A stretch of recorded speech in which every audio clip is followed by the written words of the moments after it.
welcome you to the 24th edition of the Kerala Society of Ophthalmic Surgeons PG classroom. We have been going through multiple types of sessions. One was the spotters, then we had the cases. Now we are going for some examinations and evaluations. And this time we are fortunate to have with us Dr. Rohit Saxena, who is Professor of Ophthalmology at RP Center, New Delhi. Okay, so Rohit is a very close friend of mine, and he's MD PhD. He's in charge of the pediatric ophthalmology, strabismus, and neuro-ophthalmology services at RP Center, and he's a principal investigator for multiple projects, and he has a whooping 330 publications. He has been guiding people, and there are 38 theses which has been under him. He had 32 national and international awards, including Strabismologist of the Year award by SPOCY in 2021. He's the editor of 2 books and authored 32 chapters in books. He has been an invited speaker at more than 300 national conferences, and he's a member of the project review committee constituted by DST and member subject expert committee DCGI for approval of clinical trials, new drugs, and new medical devices. He has performed multiple live squint surgery, and I have seen that in national and state level conferences. Here is Dr. Rohit Saxena, a wonderful teacher who speaks in very simplistic and very likable way. This complicated strabismology, he will make it simple for you. Over to you, Rohit. 1 hour. I think we will finish Squint once and for all. Thanks, Gopal. Thank you for the very nice and kind introduction and the very nice words. I'll start my screen share. And of course, it would have been great if we, on a topic like strabismus, it's always good to, sit face to face and get some, questions to and fro and come back and forth. It always is nice, but well, I hope you are not going to ask me questions. No, I don't think so. I'm sure, we don't want entertainment all the way. And I make squint all the time using buckles and all, but I don't cure squints. No, thanks. Now the fact that vitreoretina has shifted so much to vitreous surgery, thankfully we see less of, limitations of movements and things like that. But excellent surgeon, Dr. Gopal is, and I can vouch for that, having seen so many of his surgeries. So we'll move on and talk about evaluation of strabismus. And just to start you off, this is a screen, or this is a chart which I always like to put up at the start of any talk related to this, because this is giving me a broad idea as to what all I'm going to talk about and where all you can fit this. So whenever you look at strabismus or squint, you have 3 basic types that will present to you. One would be an apparent strabismus, where it's actually not there. It appears to be there, and we'll just discuss that. There is a latent strabismus, in a sense that it occurs some of the time, but for a fairly long or intermittent period of time, there is no strabismus, the eyes are aligned. So there may be no tropia when the child presents to you, but there may be a phoria or a heterophoria that the child may have intermittently. So tropia is the next one, which is a manifest strabismus. So the squint or the strabismus is there all the time. So the patient is heterotropic. So tropia means there is a strabismus.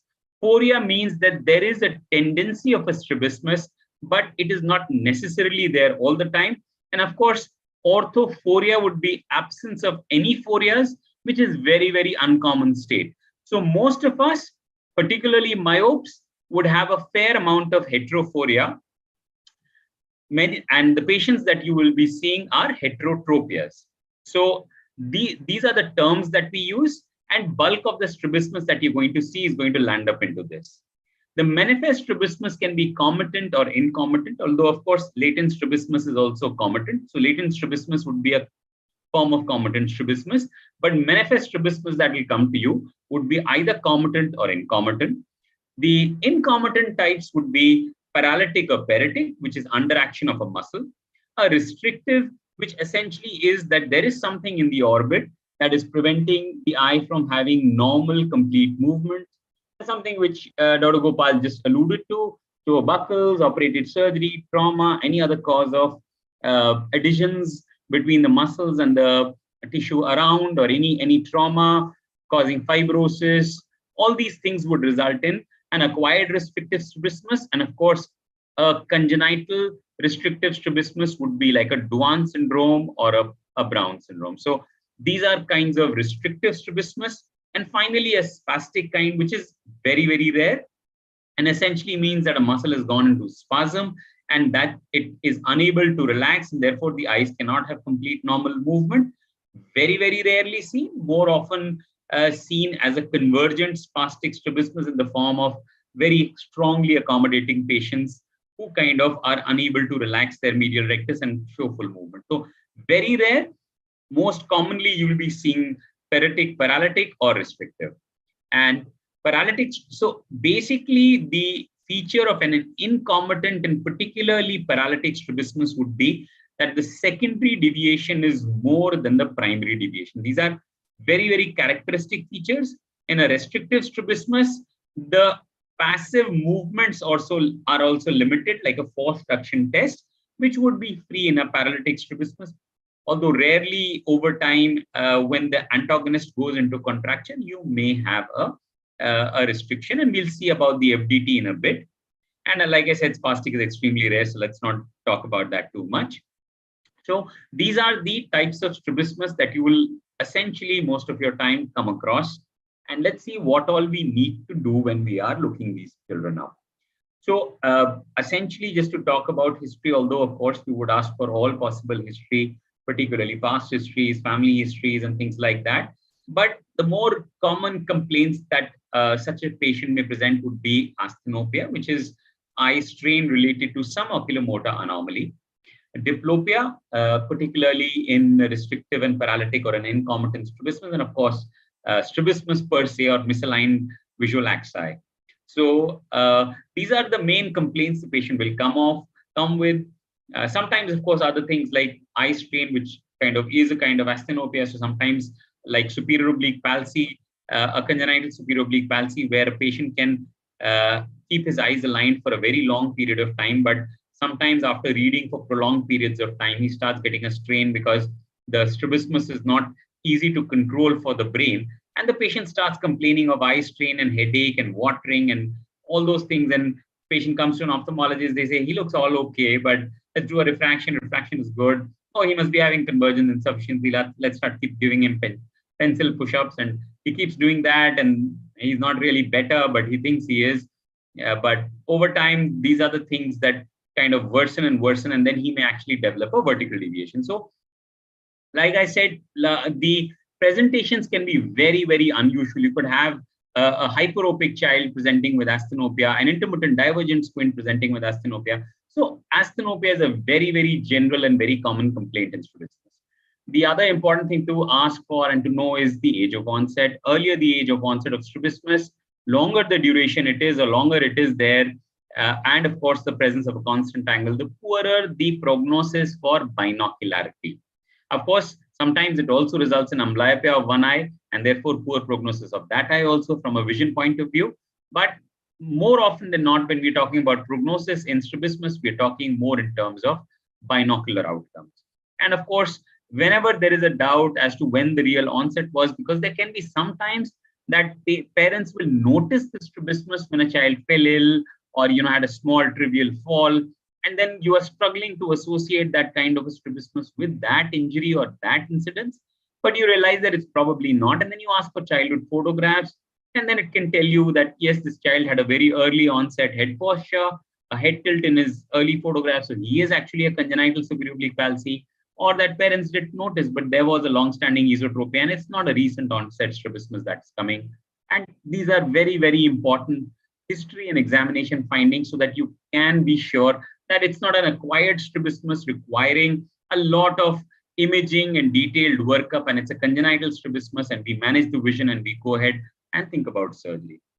the pattern of the deviation, whether it's intermittent, constant, the same eye is involved, or it's alternating. So possibly showing that alternating strabismus means that the vision is equal in both the eyes. And this is very helpful in small pre-verbal children or children who are not able to cooperate on visual assessment. So in them, if you see an alternating strabismus, you know that there is no amblyopia in either eye.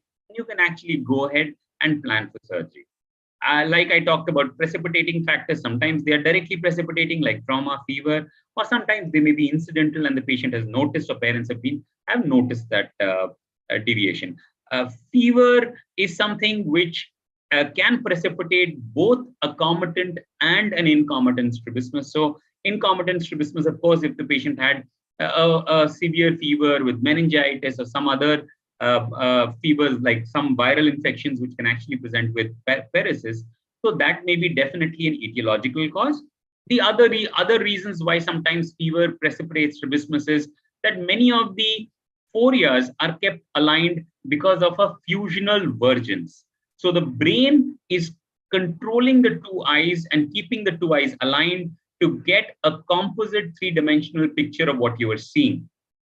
And when you have fever or you're weak or tired or you have some other issues, then even sometimes during stress, the brain is not able to keep those two images together, and the patient can start showing the presence of breaking of fusion and may show a comitant strabismus. And sometimes it may become so much that he is not able to recover, and the patient precipitates with a comitant strabismus. The other important thing to ask for is developmental history, especially children who come with early onset strabismus, because developmental delays, perinatal insults are very important, are very commonly associated with this, and sometimes are missed by the parents, especially if it's the only child. So they're not actually knowing what is the real milestones expected.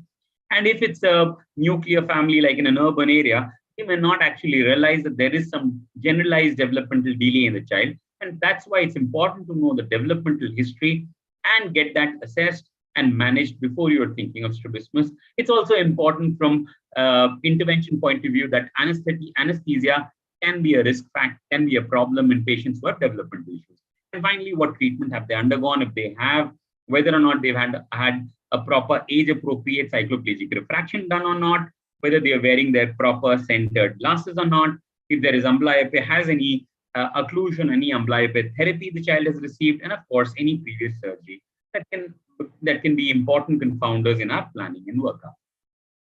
The most important thing that you need to assess in any child, whether he has strabismus or not, is assessment of visual acuity. And I would say it is the single most important assessment to be done on any child, irrespective of the reason he comes to your OPD, whether it's watering, ptosis, irritation, itching, allergies. Assessing visual acuity is the most important sign that can give us an idea of associated problems, something which the parents may not have noticed. So we know that assessing visual acuity in kind of verbal children or school-going children is as good as in adults, so you can use Snellen's chart or anything. However, when it comes to pre-verbal children or preschool children, this gets rather complicated and it's not so easy as ABC. We have now a fair ways in which we can get a very good idea of their visual acuity. So Teller acuity cards, these are Teller acuity cards, and again, associated with these Cardiff visual acuity cards, work on the principle of preferential looking. So essentially what is believed that a small child, and therefore the Teller is from about 6 months to about 1.5 to 2 years, and Cardiff would be about from 1 year plus 1 to 1.5 years to about 2.5 years. So these are for Cardiff is for a little older set of children who can recognize these fishes, house, and boat and shapes like that. And for younger children who don't recognize or have no idea about these images, we talk about grating acuity. So this preferential looking concept is that a child would preferentially look at this grating or this image if it is presented with a stimulus versus a non-presenting stimulus. So when you present the stimulus, the child is more likely to look at this for a bit as compared to this side. So you keep rotating these for a couple of times, 2 to 3 times, and you see whether consistently the child is looking at the grating or not. And if the child is, you know that he's able to see this. And this, given the Snellen's equivalent, is the visual acuity of the child. Others, of course, like VER or optokinetic drum, are also very good methods of assessing, but sometimes are not as accurate. And even these are a good estimates, but are not, of course, as good as a Snellen's acuity. But for want of a better method, these are very good ways to assess visual acuity. Always keep attractive objects so that you can ask them to fix and see, and you can quietly cover one eye to see whether the child resists or not. Always maintain eye contact with the child. Of course, if a child can read, then there is no problem in diagnosing amblyopia. But if a child is unable to read, then you need to have indirect ways to diagnose amblyopia. Of course, one is the presence of a strabismus. So if there is a constantly deviating eye, despite you trying to promote this deviating eye to take a fixation, again goes back to deviation, you know that this eye has significant amblyopia. The other way is that this child did not have a strabismus, but had some anisometropia. You cover this eye, the child is very comfortable. He has no problems. The moment you cover this eye, the child is strongly resisting this cover. So this will help us to diagnose that the right eye is the normal eye and the left eye is amblyopic eye. So the child has no problems in you covering the amblyopic eye, but the moment you cover his fixing eye, the child becomes uncomfortable. So these are indirect ways to assess the presence of amblyopia. And of course, the moment you see something like this, we need to do a proper refraction, see if there is any other cause in the fundus or in the media that may be responsible for subnormal vision. And if not, give the refractive correction and start amblyopia therapy. The importance of refraction is not only in accommodative esotropias, where we know that accommodation is responsible for the esotropia, but also in intermittent divergent squints and divergent strabismus. So accommodative esotropias are basically because of the accommodative strain of the eye. So the eyes have moderate or more than moderate hyperopia. To see clearly, the eye accommodates, and this gives rise to the near triad. The near triad consists of whenever the child is looking at a near object, whenever a normal person is looking at a near object, the triad kicks in. It causes accommodation, convergence of the eyes, and meiosis of the pupils. So when a child has baseline significant hyperopia and he or she accommodates, the brain does not know that the child is looking at the distance, and therefore the triad causes the eyes to come together or converge. Now, if the child has good fusional divergence, like most of us do, and most of the children remain aligned, that's why. If there is good fusional divergence, the child is still able to overcome this esophoria that have developed and remains aligned. But if the child has subnormal fusional vergence, the esotropia will precipitate, and that is accommodative esotropias. The best way to manage accommodative esotropias is to give a refractive correction, and therefore all children with strabismus, particularly esotropias, need to have an age-appropriate cycloplegic refraction. So the first step, always age-appropriate cycloplegic refraction. As I talked about it, that not only convergent squints, but also divergent squints require a good refraction. And the reason is that in fact, all of us remain aligned because of fusional vergence. So the brain, as I said, controls the eyes moving here and there and keeps them aligned by an active mechanism. But it needs a good quality image coming from both eyes to fuse those two together. So if you have subnormal vision in one eye because of a refractive error, the eye can deviate out and therefore manifest as a strabismus. The moment you give good refractive correction, you can see the eyes can get aligned. So a manifest strabismus can become a latent strabismus just by giving refractive correction and improving the vision, and no intervention other than that would be required.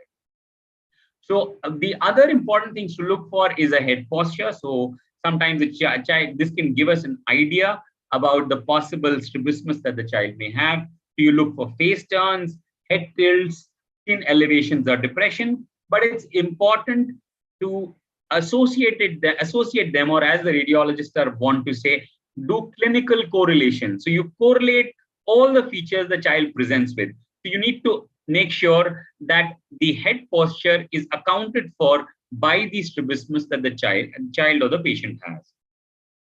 So the head posture should be examined before you ask a child to stand straight, look here. So you look at the child when the child or the patient is walking in towards you from the door, and you see for the presence of a head posture, or you just ask him to start reading the Snellen's chart at a distance, and you look for the head posture that they may have. Do not say anything, look straight, correct your head or anything. And parents for that frequently want to actually tell the children all these things. So you must dissuade the parents from doing any kind of intervention and let the child naturally take a head posture if he actually maintains one.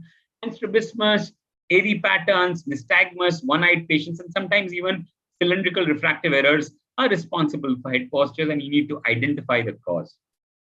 Look for lid positions, look for how the adnexa is there. So sometimes adnexal positions are just responsible for pseudo-strabismus, or like in this case of a Duan syndrome, you can see that there is a very small EZO in primary gaze.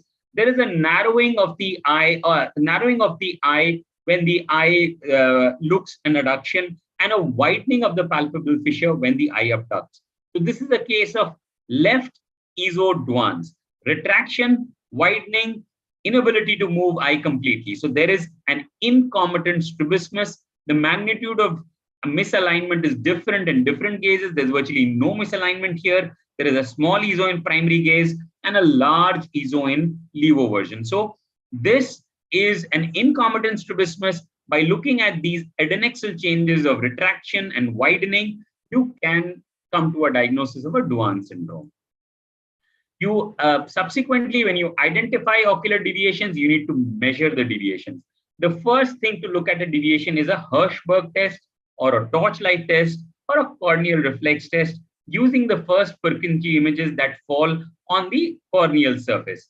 So the patient is looking at the torch you are presenting. This eye, you can see that the corneal reflex is centered, but here you can see it is temporal, closer to the temporal limbus, or laterally deviated from the pupil. So this tells us that the eye is inwardly deviated, or there is presence of an right esotropia. Depending upon the amount of decentration of the corneal reflex, you can give an approximate degrees, and this is called a Hirschberg test, which is giving us an idea of the presence of a strabismus. Just to tell you, looks can actually be deceptive. Like in this child, from a distance, if you look, the child looks to have esotropia. But if you concentrate on the corneal light reflexes, you see that the light reflexes are well centered. And it's because of this presence of a wide interpalpable distance with the presence of a small epicanthal fold that the medial part is covered more than the lateral part.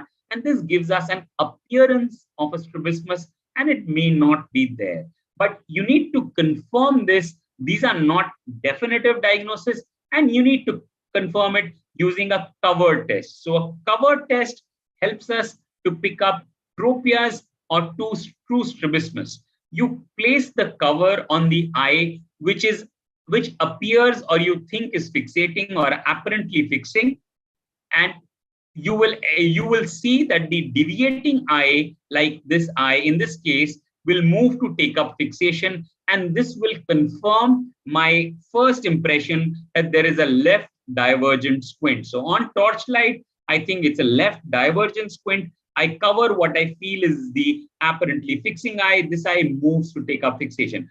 Now, of course, this test, certain prerequisites are necessary for this test to be successfully done. One, that this eye should have good, at least modest vision, and should be able to see the target you are giving. This eye should have no motility defect. If eye is fixed and has a paralytic strabismus and the eye cannot come to take up fixation, obviously you cannot perform a cover test. And finally, there should be central fixation so that the eye moves to take up central fixation and looks straight at you. So these are called prerequisites to a cover test. For latent strabismus or heterophorias, you have a cover-uncover test or an alternate cover test. So in a cover-uncover test, or you can just simply put it as an uncover test, you are looking for the movement of the eye under the cover after you have covered that eye, or disrupted fusion. So you have a patient whose mother or who is saying that occasionally strabismus is seen. You think there's a latent strabismus. You cover any one of the eyes, it doesn't matter which eye, because both are apparently fixing. You cover any one of the eyes, and then you remove the cover and look at that eye. You're not looking at the other eye, you're looking at the uncovered part of the test. And if there is a latent strabismus, because of disruption of fusion, the eye should show deviation. And the moment you uncover, the eye will come back to take a fixation again, called the movement of redressal. So whenever you are doing this, whenever you're measuring or assessing, always give a fixation target. Do not do it on a torch, but do it on a fixing target, especially when you are measuring. So we preferably use 6:9 vision for a normal sighted child, or 1 line less than the best corrected visual acuity that the patient has. Again, for near, either use either symbols or visual acuity chart, or else use goods. For a smaller child, use accommodative targets like toys, like objects, so that the child sees, and not a torch, because the child may not actually look at the torch and may just look through. So these are called accommodative targets, in a sense that you are controlling the accommodation of the patient when you are measuring, so that this test becomes repeatable and you are able to measure accurately. So like I said, it's important to measure for distance and near. It is also important to measure with and without glasses to see for any change in glasses. Like in this case, you can see the amount of esotropia is different with and without glasses, showing the presence of an accommodative esotropia. You're not going to do anything for the accommodative part, because that's going to come down with glasses as the glasses or the refractive error comes down. Only for the non-accommodative part, if significant, you are going to do your interventions like surgery. And of course, like I said, for distance and for near, so that you know what is the dynamic nature of the deviation. You need to measure in at least in 3 gazes. In concomitant strabismus, primary gaze, up gaze, and down gaze. So you can either move the child's head, giving a straight fixating target, so the child is looking up, primary, and down, or you move the target looking up, primary, or down. So these are important for measuring A and B patterns, or looking for how the deviations are changing in up gaze, down gaze. Conventionally, we use 25-degree in up gaze and 35 degrees in down gaze, although all the time it's not important to measure where you are assessing the deviation, but it always helps, especially if you're following up for research purposes, or otherwise to see how much your V or A has collapsed post-surgery. So in Prism bar cover test, your prerequisites would be, when you're measuring, a good accurate fixation, give a fixation distance, so have a both for distance and near, targets, proper accommodative, so for accommodative control, and then you do an alternate Prism bar cover test. You alternately cover the eyes, so that you properly dissociate the 2 eyes and get the true deviation that is there. The apex of the prism should point towards the direction of the deviation, and prism should be increased slowly with alternate cover tests. So you've covered one eye, you are neutralizing, and then you switch the cover, and to make sure finally that the endpoint comes no movement on alternate cover test. So whenever you switch, both eyes are able to look at the target, and that is the endpoint. Sometimes it may not be so clear. You may have to actually cross that target, cross the amount of prisms, see for a reversal. So for an esotropia, you put more and more prisms base out. When the movement starts going from out to in, you have crossed your neutralization point, and then you come down again. And so that you come to an accurate endpoint or neutralization point, and you are accurately able to measure the amount of deviation and plan your surgery accordingly. The limitations of Prism bar cover test is, of course, if there is a blind eye or a non-seeing eye, it's just not able to look at the target, and therefore you're not able to neutralize. There is a presence of eccentric fixation. Of course, very important to know the quality, optical quality, sometimes because of scratching and all, especially overused prisms like we have in our center. The optical quality is poor, and the patient actually cannot see those distance targets we are giving. And then we are all struggling to find out the actual deviation. And finally, if there is a very, very large deviation, then you cannot add prisms over one eye. So it's not like 40 prisms and another 20 prisms kept over the same eye is actually a 60 prism. It's actually more, because that sliver of air between those two prisms is also acting like a prism. So the total deviation is different. You need to divide them between the two eyes. So you'll put a 30-odd prism in one eye and a 20, 30-odd prism in the other eye, so that you are finally able to get 60, 70 or whatever deviation accurately measured by dividing them. You can stack prisms of different directions. So if you have a horizontal and a vertical deviation, you can stack a horizontal placed prism and a vertically placed prism over the same eye. They do not interact and change the value of the total sum of the prisms. In eyes which do not have significant vision, you can do a Krimsky or a prism reflex test. So here again, we are using the corneal reflex test like we were using in the Krimsky method, in the Hirschberg method to estimate.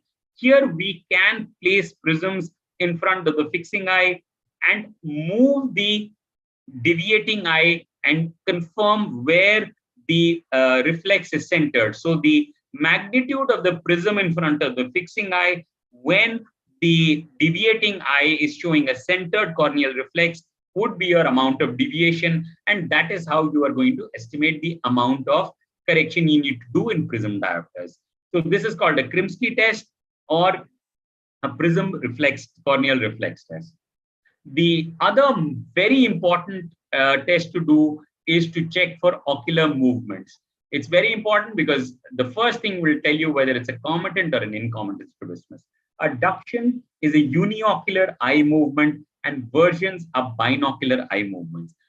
So you need to do binocular eye movements and look for the relative over and under action of any muscle. And if you find any under action, you need to do uniocular eye movements to see that is there a true limitation of movement like a paresis or a restrictive strabismus, or it's just functionally present. So because of the strabismus. So it's very important to do both ductions and versions. Like in this case, you can see this child is a cross fixator. So on his right side, he's looking with his left eye. On his left side, he's looking at the torch with his right eye. Apparently, this looks as if it's a child of bilateral lateral rectus palsy. The moment you cover this eye, you can see full movement. You cover this eye, you can see full movement. So this is a child of a comitant esotropia with cross fixation, something fairly commonly seen in children with infantile esotropias. So it's very important that after you've done versions, you must do ductions to make sure that there is the limitation of movement is true or not. When you're doing versions, like I said, you need to look for relative over and under action. And whenever you come across a 9-gaze picture like this, don't start with the top left corner, which is our normal way of reading English or any language for that matter, except Urdu, of course, but or Chinese, if I am right. But you start from right in the middle. So just like you'll examine a patient straight ahead at primary gaze, then you'll ask him to do levoversion, dextroversion, elevation, depression, and then go for the tertiary positions of gaze. So start with the central image. You can see that the left eye is centered reflex. Here you can see that the reflex is on the nasal side of the pupil, closer to the nasal limbus. So this eye is outwardly deviated. So currently it's looking like a right divergent strabismus.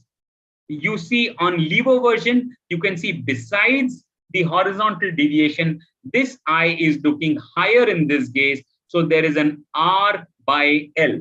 We generally use terms like R by L, L by R, because we don't want to say right hypertropia or left hypotropia until we are sure that the pathology lies in this eye. So generically, it is better to start your initial descriptions by saying primary gaze, right exotropia, or RDS. In levoversion, you can see that there is an exotropia with an R by L. This eye is looking higher. In levoversion, again, you can see now there is an L by R. So now this eye is looking higher than this eye. So alternate eye is looking hypertropic or is showing in an L by R in this case and an R by L in this case. And then you can see in up gaze and down gaze, you can see the eye here, the deviation is much more than the deviation here. In down gaze, the eyes are virtually looking aligned. This is looking like a V pattern. So this is like a V pattern. And on tertiary gaze, you can see that there is a marked hypertropia of the adducting eye compared to the abducting eye here. Similarly here, the adducting eye is hypertropic. So there is an alternate inferior oblique overaction. So the V pattern is due to the bilateral inferior oblique overactions that are there. Again, another case, you can start with a simple image. You can see an esotropia. This is laterally deviated corneal reflex. So a right esotropia. When you look in this case and this case, this eye is looking a little lower, although not that much as was seen in the previous photograph. But in this case, you can see the eye is definitely lower than this eye. Here, this eye is definitely lower than this eye. So there is, and when you look straight up and down, you can see these deviations are more than these deviations. This is like an A pattern. So an A pattern, an esotropia with an A pattern with bilateral superior oblique overactions. So do not miss overactions or patterns. You see for pattern, you try and find out whether there are oblique overactions. So this is the basic workup for a competent strabismus. A few things you need to do more for incompetent strabismus, like we talked about head postures. So although competent strabismus like A and B patterns can also present with head postures are more common in incompetent strabismus. You need to particularly measure in all 9 gazes. It's important in competent strabismus to look in all 9 gazes, particularly to be able to identify oblique overactions. But for an incompetent strabismus, exact measurements all 9 gazes becomes very important. Diplopia charting, Hess or Lees screen charting, forced duction test, forced generation test, and clinical assessments of circadic velocity. So these are tests which are essential to define, to work up and understand an incompetent strabismus. We discussed all incompetent strabismus. We talked about measurements in all 9 gazes and the importance and how to do all 9 gazes. We'll talk about diplopia charting for a bit. Preferably, if a patient has presents with diplopia unaided or just straight ahead, you can do diplopia charting just like that. But if the patient is not normally complaining of diplopia, you may have to give a red-green goggles to dissociate the 2 eyes so that the patient is able to identify the 2 images of the left and the right eye and be able to tell which image is of which eye, and so that we can understand the nature of the diplopia. Important to remember that while you are using a torch, you should stick a slit in front of the torch so that you can also get torsional diplopia as well as be properly able to get vertical and horizontal displacement. So you keep the slit vertical when you are checking for the amount of horizontal diplopia and keep the slit horizontal when you want to look for vertical diplopia. And of course, both can tell you the presence of a torsional diplopia, that one line is looking straight, but the other eye is not looking parallel and it's looking a little tilted closer onto one side and further away from the other side, showing that there is an amount of torsion. So important thing in diplopia charting is first identify whether it's a uniocular diplopia or binocular diplopia. What is the area where the patient is seeing a single binocular vision, that it's only one image, and here there is diplopia, here there is no diplopia. The distance between the images, how the distance is changing, is it increasing in a particular direction, whether the images are inclined or straight for the presence of torsion, it's crossed diplopia or uncrossed diplopia. So we just look at diplopia charting here. You can see a patient of left 6th nerve palsy, and this is how a patient would be seeing. So in dextro version, there is aligned eyes with single binocular vision. Primary gaze, there is a small esotropia, small deviation. On levo version, the images are further apart, confirming the presence of a left lateral rectus paresis. So a 6th nerve paresis. The images or the 2 lines are straight and parallel. They are, we of course will do a horizontal test to make sure that there is no vertical diplopia also. And you can say they are straight and parallel. There is no torsional component to it. You can do a Lees charting or a Hess charting. A Lees or a Hess is charting the field of ocular motility of one eye with respect to the fixing eye, which is the other eye. Because the fixing eye is determining the amount of innervational input, which is deciding the amount of excursion of the other eye. So this is how a Lees screen looks, and a Hess screen has a red and green dissociation. Here you have a septum dissociation with a mirror, and in the Hess screen, you have red and green dissociation, red and green lights with red and green goggles. So this is the way you can do a Lees charting, and this is the image of a Hess chart, where again you can identify. So this is the right eye movements, this is the left eye movements, Here you can see in the right eye, this is where the lateral rectus was supposed to be. It is falling much short of this, showing that there is a right lateral rectus paresis. In this eye, you can see the overshoots. So primary and secondary deviations are clearly visible in this. We know that in a paralytic strabismus, secondary deviations are more than primary deviations, and that's exactly what is visible. When the left eye is fixing, you can see that there is some amount of right lateral rectus underaction. But when the right eye is fixing, the image has gone so far beyond your screen that it is not measurable at all. So the deviation has become so large that it has gone out of the field of measurement of the Hess screen. Similarly, this is a case of a fourth nerve palsy. This is the area of action of the superior oblique. You can see that there is underaction of the superior oblique. You can also see that there is a little bit of torsion of the image. It's a little tilted outwards.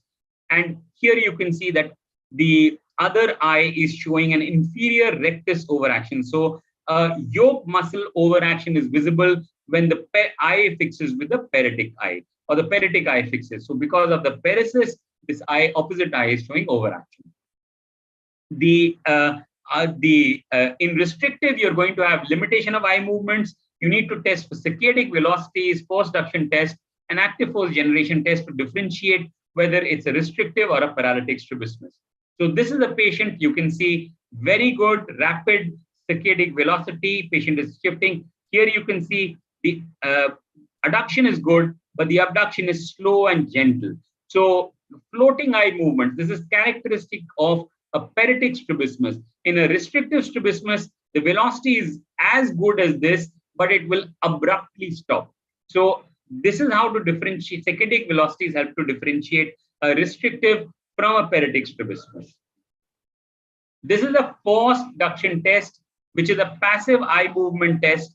You can see that the eye is normally not able to move out, but when you force it, there is no restriction of movement. So this is a paresis responsible for the eye not able to move out.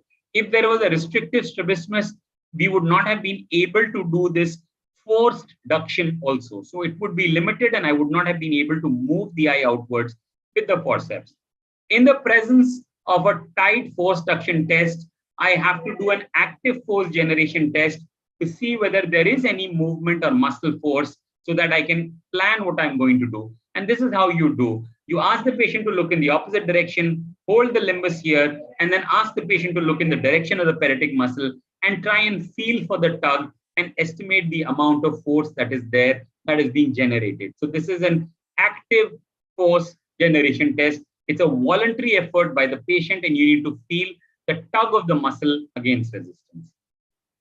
Finally, we just talked about the other sensory assessment, which is the assessment of torsion. We talked about the measurement of torsion. So you have subjective methods and objective methods.